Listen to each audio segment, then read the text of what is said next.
प्रयागराज में कुंभ जारी है। ये जो एपिसोड है ये फिलहाल कुंभ और धर्म के संबंध पर है। कारण क्या है कि हमारे यहाँ एक अजीब सी जैसे कि परंपरा चली आई है सनातन हिंदू धर्म में। मैं सनातनी नहीं हूँ। मैं शाक्त संप्रदाय से जुड़ा हुआ हूँ और सनातन धर्म को जानता हूँ। सनातन धर्म के मानने वालों का सम्मान भी करता हूँ, लेकिन धर्म को देखने का नजरिया मेरा एकदम भिन्न है।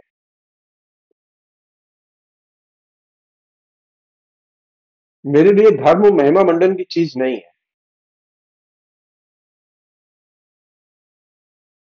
कायदे से किसी भी व्यक्ति के लिए धर्म महिमा मंडन की चीज नहीं होनी चाहिए। अगर आप धार्मिक हैं, धर्म में आस्था रखते हैं, चाहे आप हिंदू धर्म में आस्था रखते हो, चाहे इस्लाम में, चाहे ईसाइयत में या किसी में भी, तो पहली शर्त है धर्म में आस्था की कि धर्म के मर्म को जानो। और धर्म के मर्म को जानने का मतलब है जो धर्म में दाखिल हो रहे हैं लोग,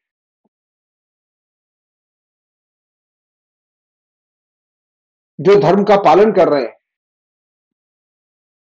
वो चाहे जिस प्रयोजन से आ रहे हो, उनको देखो।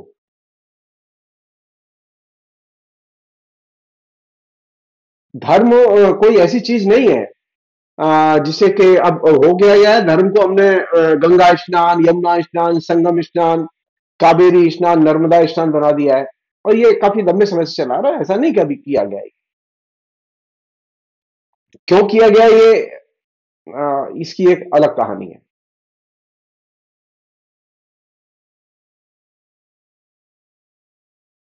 तो धर्म को कर्मकांड में रूपांतरित करना और धर्म को उपासना में रूपांतरित करना और धर्म को महान कार्यों में रूपांतरित करना, धर्म का महिमा मंडन करना, ये एक मॉडल है जो पिछले सैकड़ों वर्षों में विकसित हुआ है।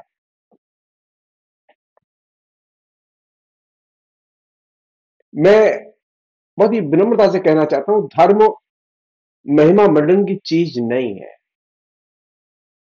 धर्म प्रोपेगेंडा की चीज नहीं है, लेकिन धर्म प्रोपेगेंडा है। धर्म का प्रोपेगेंडा के लिए इस्तेमाल किया जाता है, धर्म का राजनीति के लिए इस्तेमाल किया जा रहा है।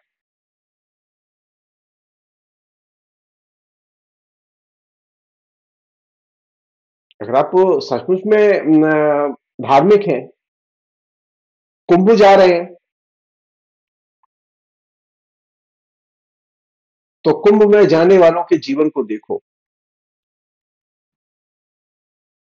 कुंभ में जाने वाले लोगों का जीवन किस दशा में है और कुंभ का पालन करने वाले लोगों का जीवन किस दशा में है, इसका अध्ययन करो तो पता चलेगा कि कुंभ माने कष्ट, धर्म माने कष्ट।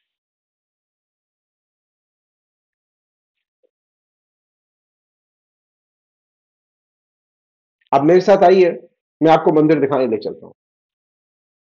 आप मेरे साथ चलिए मंदिर में और बैठिए जाके, और वहां जो लोग आते हैं उनकी चुपचाप सुनिए कि वो लोग क्या बोलते हैं भगवान से। हर व्यक्ति जो मंदिर में दाखिल होता है, हर व्यक्ति जो धार्मिक प्रवेश में दाखिल होता है, नदी में दाखिल होता है,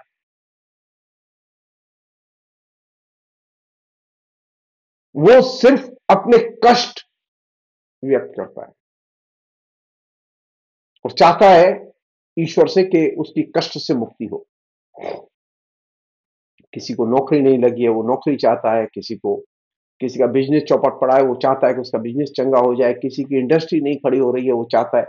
और एप्पल के मालिक की स्थिति यह है कि वो चाहता है कि हे हिंदू, उसकी बीवी आई जिसका खूब प्रचार किया गया, वो इसलिए नहीं आई कि वो हिंदू है।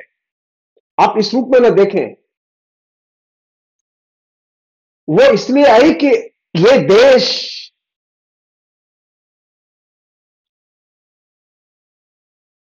एप्पल के माल खरीदे।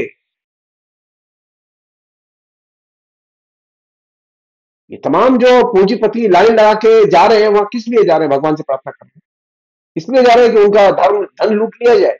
नहीं। जो भी गंगा जा रहा है, गंगा नहा रहा है, गंगा से प्रार्थना क्या करता है?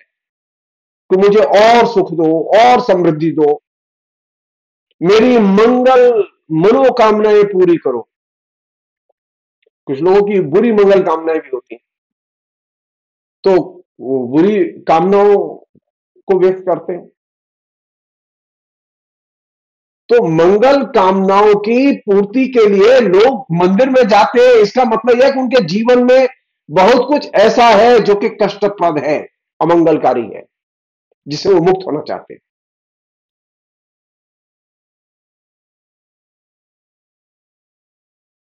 जो पोंगापंथी लोग हैं, पाखंडी लोग हैं, वो कष्ट नहीं देखते, बल्कि कष्ट को धंधे में बदलते हैं।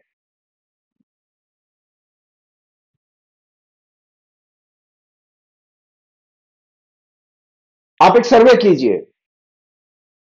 मैं लगातार सन्यासियों के बीच में रहा हूं, बचपन से बड़ा हुआ हूं मैं। मैंने देखा है सन्यासियों, करीब से देखा है। ज्यादातर लोग सन्यासी इसलिए बनते हैं क्योंकि उनके पास में जीने लायक कुछ नहीं होता।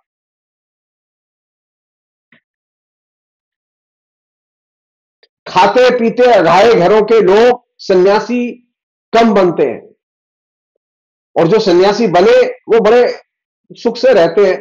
जैसे बंगाल में बड़े पैमाने पर ऐसे सन्यासी बने जो अच्छे परिवारों से आते थे।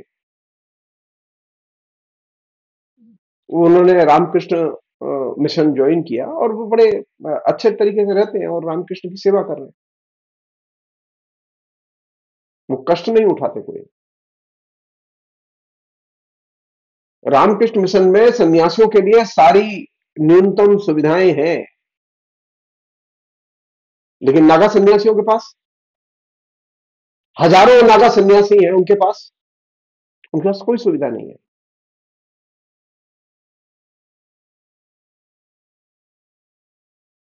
सन्यासी जो बनते हैं, और खासतौर पर हिंदू धर्म में जो सन्यासी बनते हैं, उनमें ज्यादातर वे लोग हैं जो कि कष्टमय जीवन जीते रहे और उससे मुक्ति के लिए वो सन्यासी बनते हैं कि भाई और कोई रास्ता नहीं है हमारे पास में जीने का, सन्यासी बन जाते हैं।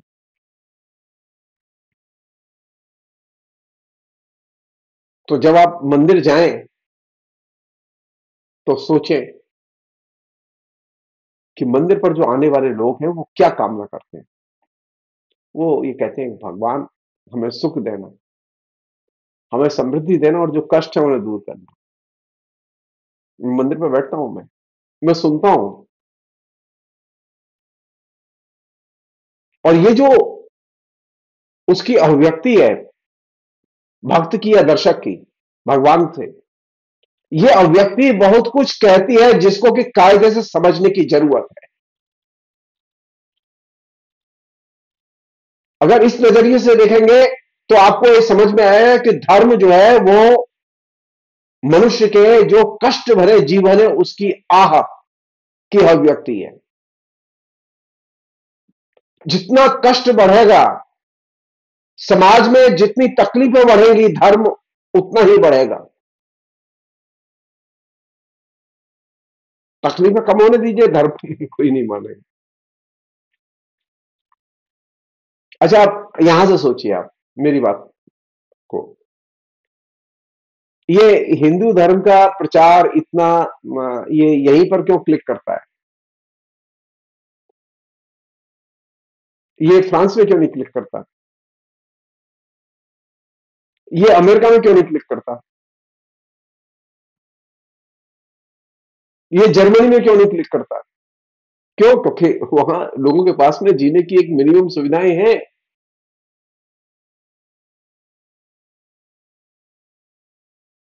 वहां मिनिमम सुविधाएं होने के बावजूद एक सामाजिक सुरक्षा होने के कारण वहां लोग चर्च में नहीं जाते, वहां ज्यादातर लोग नमाज नहीं पढ़ते।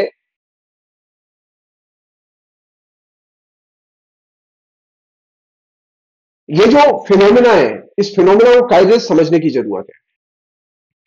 धर्म का जो उपभोक्ता है वो सबसे ज्यादा पीड़ा में है और कष्ट में है। आप किसी भी धार्मिक उपासक से बात करके देखिए, आपको 10 में से 8 ऐसे लोग मिलेंगे जो कष्ट में हैं। डेनमार्क में, स्विट्जरलैंड में, नॉर्वे में हिंदू धर्म क्यों नहीं क्लिक करता, या कोई और धर्म क्यों नहीं क्लिक करता जाके वहां? क्यों? क्योंकि जीवन खुशहाल है। कष्ट जहां होगा वहां धर्म दाखिल होगा, क्योंकि लोगों के पास कोई ऑप्शन नहीं होता। वो फिर सोचते हैं कि भाई कम से कम किसी तरह से कष्ट से ध्यान हटे तो उपासना करें। कष्ट से ध्यान हटाने के लिए, कष्ट से मुक्ति पाने के लिए वो धर्म की शरण में जाता है। इसलिए नहीं जाता कि उसकी भगवान में बहुत गहरी आस्था है, उसे डायवर्जन के लिए कुछ चाहिए। कष्टों से डायवर्जन का ही एक बहुत महत्वपूर्ण तकनीक का हिस्सा है धर्म, और ये ट्रेडिशनल समाज में ये खूब प्रचलन में है।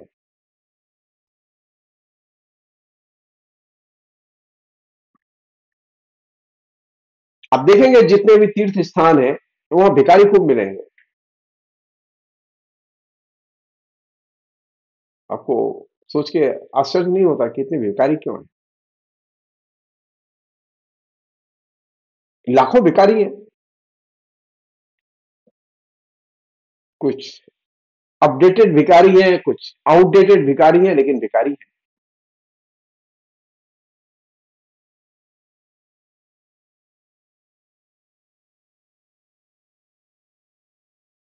जो धर्म का जो महिमा मंडन है, धर्म के प्रति जो ये पूजा भाव है, ये धर्म के पीछे छिपी हुई जो कष्टप्रद जिंदगी है समाज की, उसको हमें देखने नहीं देता।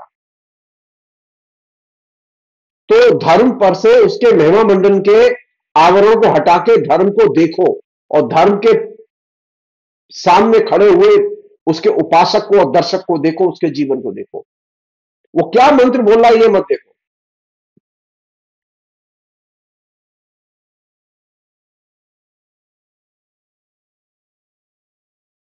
मेरे मंदिर पर आरएसएस के लोग भी रोते हुए आते हैं, बड़े तकलीफ में है। देवी मैया हमारी मुक्ति कर किसी तरह से।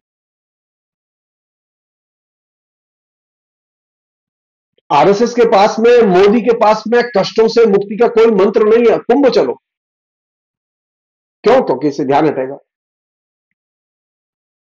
हिंदुत्व की बातें करो, क्योंकि इससे ध्यान हटेगा। धर्म और हिंदू धर्म, उसके पास आपके कष्टों का और दुखों के निवारण का कोई उपाय नहीं है। किसी भी धर्म के पास मनुष्य के कष्टों से मुक्ति का कोई उपाय नहीं।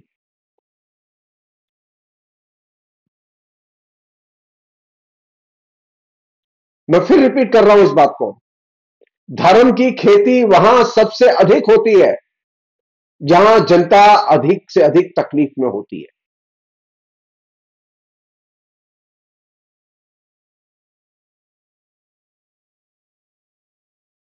सवाल यह कि जब हम हिंदू धर्म की बात कर रहे हैं और हिंदू धर्म के इतने महाकुंभ की बात कर रहे हैं जिसमें कि तरह तरह के दावे किए जा रहे हैं कि इतने लोग आए, अरे कितने भी लोग आए उससे क्या फर्क पड़ता है? सवाल यह है कि क्या हमने देखा, कभी जाके जानने की कोशिश की कि वे लोग जो आए हैं वे किस आर्थिक अवस्था में जी रहे हैं? आपको यह तो मालूम है वे किस धार्मिक अवस्था में जी रहे हैं, क्योंकि वो डुबकी लगाने आए हैं। लेकिन क्या कभी आपने जानने की कोशिश की कि उनकी आर्थिक स्थिति क्या है, सामाजिक स्थिति क्या है, उनकी पारिवारिक स्थिति क्या है? तो यह कैसा कम्युनिकेशन है? यह कैसा जो है मीडिया है जो कि धर्म की डुबकियां दिखाता है, नागा साधुओं को दिखाता है, लेकिन उसके पीछे जो कष्ट छुपे हुए हैं जनता के, करोड़ों करोड़ों जनता के कष्ट छुपे हुए हैं, उनके बारे में कोई बात ही नहीं होती। तमाम ऐसी वीडियोस, क्लिपिंग्स, कटिंग्स आ रही है जिनमें दिखाई दे रहा है कि लोग, हजारों लोग सड़कों पर सोए हुए, क्या है ये? आपने कहीं कभी मुसलमानों को, ईसाइयों को इस तरह सड़कों पर सोए हुए देखा है?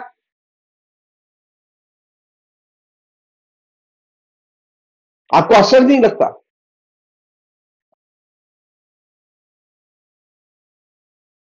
हिंदू धर्म और उसके पीछे छुपी हुई दुनिया, वो बहुत ही कष्टप्रद है। उस कष्ट को सामने लाने की जरूरत है। अच्छा हिंदू वह जो कष्ट को सामने लाए। आप तो कष्ट पर बात ही नहीं करना चाहते। नरेंद्र मोदी और योगी तो कष्ट के बारे में बोलना ही नहीं चाहते कि हिंदू जनता किस कष्ट में है, भारत की जनता किस कष्ट में है जो स्नान करने आती है। मुझे इसमें आपत्ति नहीं है कि आप लोगों को कुंभ के लिए बुलाएं, आपकी मर्जी है, आप जो भी कर सकते हैं, लेकिन कम से कम ये जानने की तो कोशिश करें कि जो लोग कुंभ में आ रहे हैं वे किन तकलीफों से गुजर रहे हैं।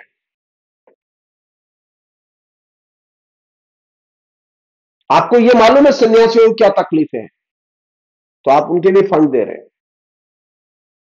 आपको यह मालूम है कि जो लोग पैसे वाले लोग आएंगे उनको क्या तकलीफ होगी, तो उनके लिए टेंट दे रहे हैं, ये दे रहे हैं, वो दे रहे हैं, महंगे महंगे आवासीय सुविधाएं दे रहे हैं उनके लिए। लेकिन जिनके पास पैसे नहीं है उनके लिए क्या है? सिर्फ सड़क।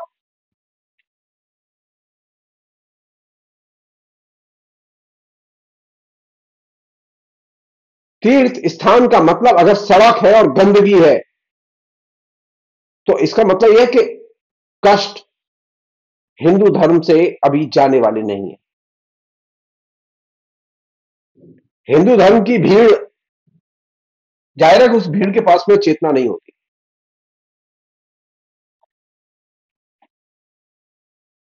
चेतना तब होगी जब आप व्यक्तिगत तौर पर बात करेंगे, दिखाई देगी आपको, और आप सिर्फ इतना पूछ लीजिए कि क्या तकलीफ है।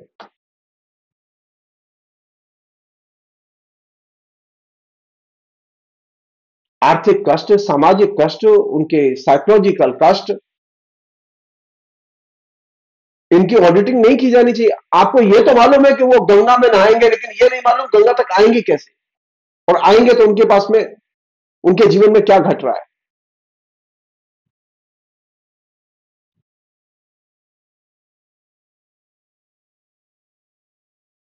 तो अगर धर्म का पाखंड खड़ा करना, धर्म को महान बनाना अगर कंगाली से ध्यान हटाने के लिए महत्वपूर्ण एक औजार है, तो कुछ कहना ही नहीं है इसका।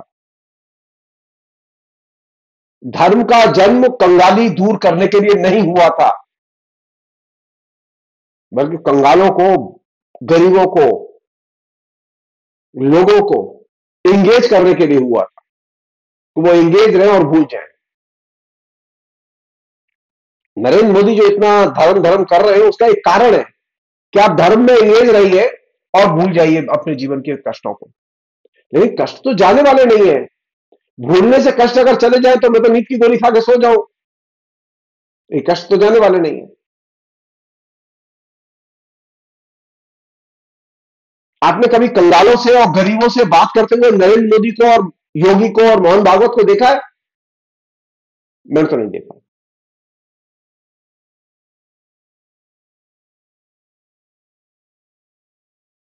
ज्यादा ना सही, नागा अखाड़े के सन्यासियों से एक साथ ही बैठक करके देखें और लाइव टेलीकास्ट करें और पूछें उनसे कि वो नागा सन्यासी क्यों बने।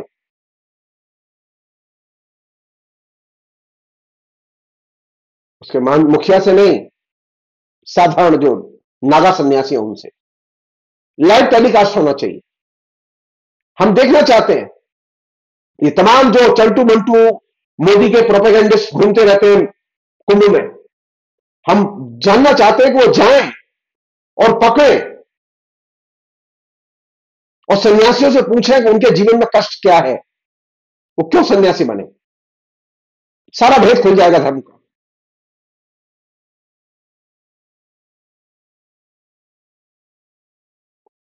धर्म आचरण की चीज है और धर्म को आचरण में देखा जाना चाहिए। धर्म मंत्र की चीज नहीं है, धर्म नदी नहीं है। धर्म वेद उपनिषद और पुराण नहीं है। धर्म मुख्यमंत्री और प्रधानमंत्री का बोला हुआ कथन नहीं है। धर्म आचरण की चीज है।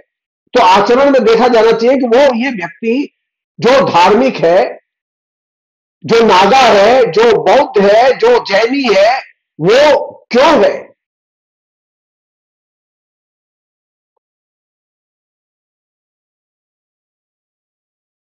उसके जीवन में ऐसी कौन सी चीज घटी है जिसकी वजह से वो सन्यासी बना? लेकिन हम ये सब तो देखना नहीं चाहते, क्योंकि हिंदू की आंख सिर्फ महिमा पर टिकी होती है।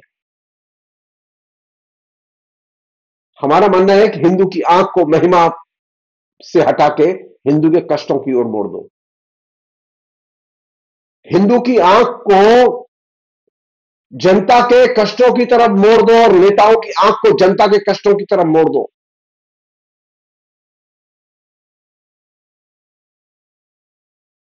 नेताओं को धर्म दिखाई देता है, धर्म के पीछे जनता का कष्ट दिखाई नहीं देता। भगवान क्या करेगा इसमें? राम जी क्या दूर कर देंगे दरिद्रता? नहीं। राम जी तो अपने दुख दूर नहीं कर पाए। कोई भगवान अपने दुख दूर नहीं कर पाया, वो जनता के दुख दूर कैसे करेगा?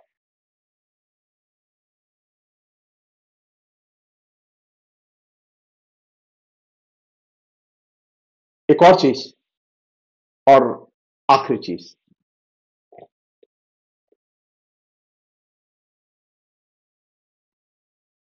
वो ये कि ये जो सामान्य लोग हैं वो कष्ट में रहते हैं।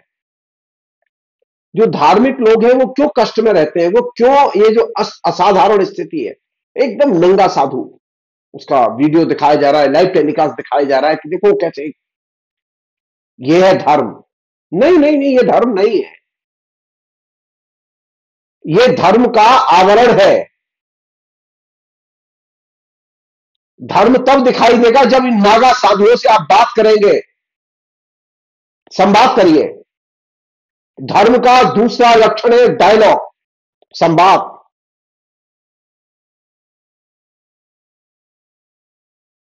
तो धर्म का तो कोई संवाद मीडिया में दिखाई नहीं देता। धर्म का संवाद कोई सामान्य कम्युनिकेशन में, मीडिया कम्युनिकेशन में दिखाई नहीं देता।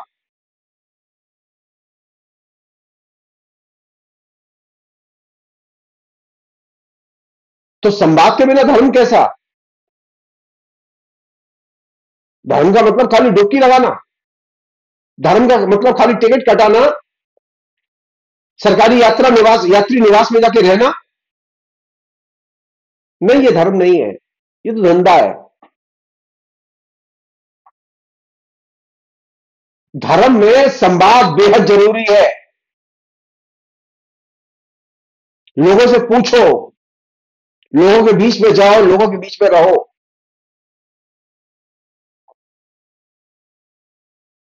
किसी के पास फुर्सत नहीं है। नौकर लगा दिए गए हैं, नौकर रहेंगे, वो नौकर देखेंगे। हम कैसे रह सकते हैं? हम तो दिल्ली में रहेंगे, हम तो लखनऊ में रहेंगे। हम खाली मॉनिटर करेंगे स्क्रीन पर, पल पल की खबर लेंगे। हम दूर रहेंगे, हम जनता में नहीं जाएंगे। जनता में जाओ और देखो, पता करो जनता किस तकलीफ में है।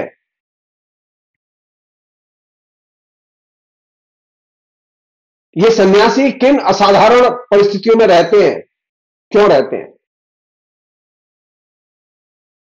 मैं बहुत खुश होऊंगा, मैं बहुत खुश होऊंगा सारे सन्यासियों को, अगर सचमुच में मोदी और योगी की सरकार हिंदू धर्म रक्षक है।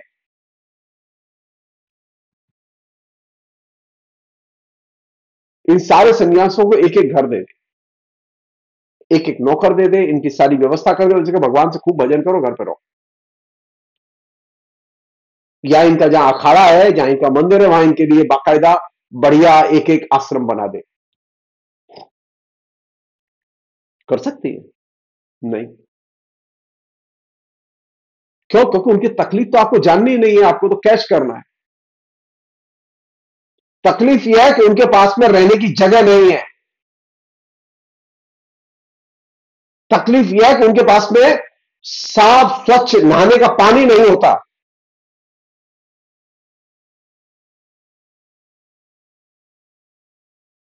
आप आइए, मैं आपको दिखाता हूं मथुरा में।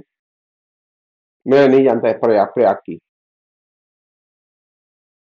कितना गंदा पानी है यहाँ। मैं आपको यमुना दिखाता हूं, और यही यमुना तो जा रही है इलाहाबाद। बीच में क्या कहीं नरेंद्र मोदी और योगी मिलकर साफ कर रहे हैं उसे? नहीं। रो रो नर्क। ये बात क्यों कह रहा हूं मैं? धर्म में जो कष्ट छुपा हुआ है, नदी भी कष्ट से पीड़ित है, क्योंकि आपने उसे विषाक्त बना दिया। जीवन भी कष्ट से पीड़ित है, क्योंकि लोगों के जीवन में अपार कष्ट, सामाजिक, आर्थिक, राजनीतिक असुरक्षा के कारण आपने पैदा कर दिए हैं। एक कदम उठाएं सर, खाली एक कदम।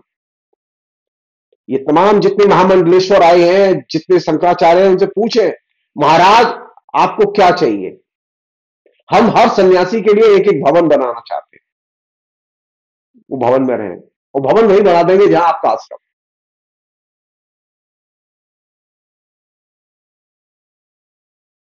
पूछ पाएंगे? कर पाएंगे? नहीं। बल्कि आपकी कोशिश यह है कि मंदिरों के पास में जो माल है, इन सन्यासियों के पास में जो माल है वो ले लिया जाए, और अधिक से अधिक इन सन्यासियों का पॉलिटिकल दुरुपयोग किया जाए।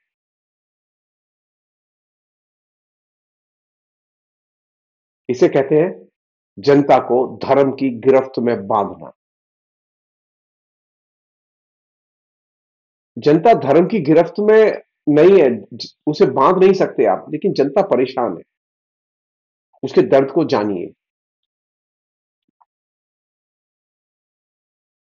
कुंभ सबका है, लेकिन उसके वहां जो लोग आए हैं, सब लोग आए हैं, उनका कष्ट भी सबका है। ये कैसे संभव है कि कुंभ में आने वाले लोगों का आना तो हमें स्वागत योग्य लगता है, लेकिन कष्ट स्वागत योग्य नहीं लगते? मेरी ये चीज समझ में नहीं आती। हम मान लेते हैं, तर्क के लिए मान लेते हैं कि 40 करोड़ लोग आएंगे, कुंभ में नहाएंगे, अपने हिंदू होने का प्रमाण देंगे। हम मान लेते हैं। क्या सिद्ध करना चाहते हैं इससे आप? हिंदू बहुत खुशहाल है? नहीं। ये 40 करोड़ लोग आए, ये बहुत खुशहाल है? नहीं। ये अपार कष्ट में रहते हैं। कुंभ का मतलब था संवाद। लोग मिलते थे एक दूसरे से, एक दूसरे से सुख दुख पूछते थे। आप जाइए अभी भी, वहां लोग आपस में जो एक दुम अपरिचित हैं, वो जब मिलते हैं तो एक दूसरे से बताते हैं, मैं कितनी दूर से पैदल चल के आया हूं, मुझे क्या तकलीफ हुई है, तुझे क्या तकलीफ हुई है, तो वो अपनी तकलीफ बताता है। वहां एक तरह से तकलीफों का एक बवंडर चल रहा है, और आपको लगता है बस धर्म का बवंडर चल रहा है।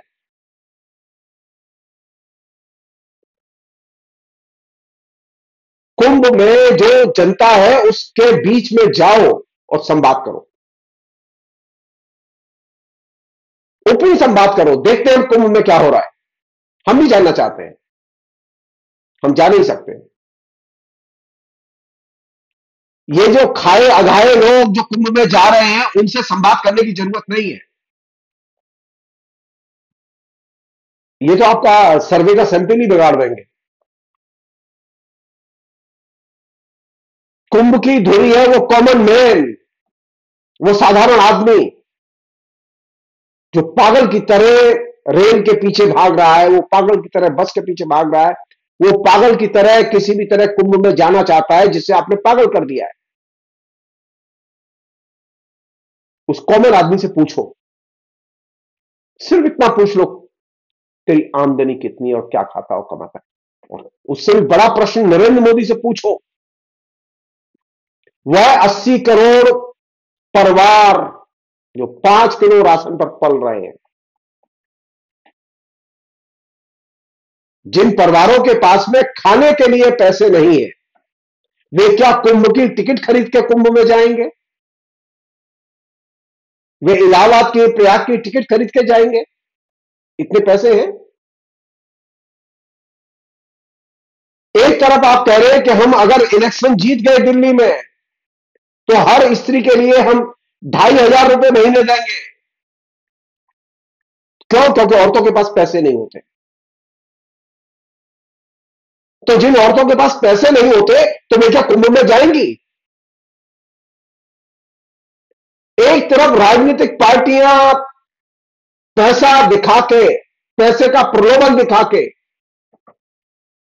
हिंदुस्तान की गरीबी का चित्रण कर रही हैं, और वहीं वो एक दम भर रही है कि वो कुंभ में जो लोग जा रहे हैं वो बड़े सुख और शांति के लिए जा रहे हैं और बड़े आराम में हैं। नहीं, दो में से एक चीज सच होगी। नरेंद्र मोदी की पार्टी ने जो आज संकल्प पत्र दिल्ली में जारी किया वो सच है, तो इसका मतलब यह कि दिल्ली में तो सब औरतें खुशहाल हैं। वहां पैसे देने के लिए क्यों कह रहे हैं आप कि हम हर महीने 2,500 रुपए देंगे? आपने मध्य प्रदेश में क्यों योजना लागू की, लाडली बहन योजना, और उसी तरह की योजना आपने महाराष्ट्र में लागू की? इसका मतलब देश में खुशहाली नहीं है। हम तर्क के लिए मान भी लें कि आपके सारे वोटर हिंदू हैं, लेकिन वो खुशहाल नहीं है।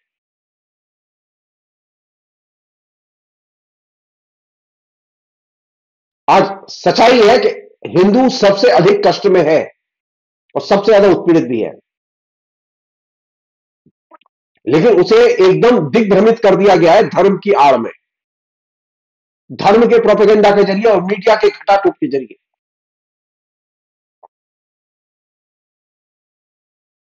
धर्म मनुष्य के कष्टों की अभिव्यक्ति है।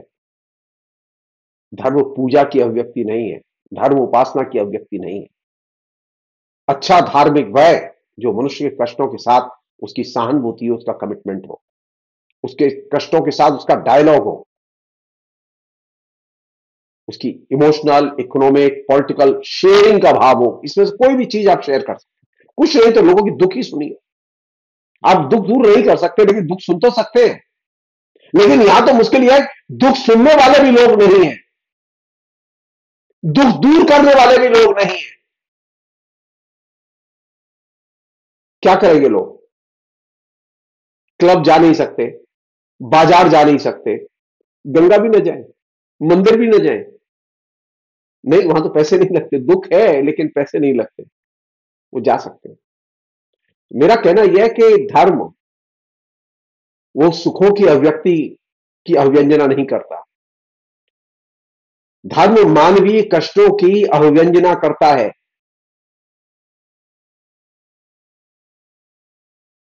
ये जो सनातन परंपरा चली आ रही है ना हिंदू धर्म की, वो इसलिए क्योंकि सनातन कष्ट की परंपरा चली आ रही है हिंदू में।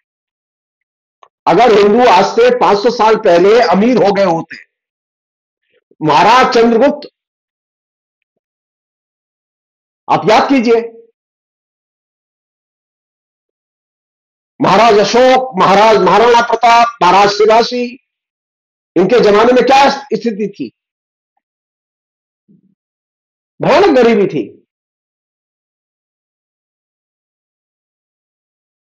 खुशहाली नहीं थी। मध्यकाल में किसी भी राज्य में खुशहाली नहीं थी।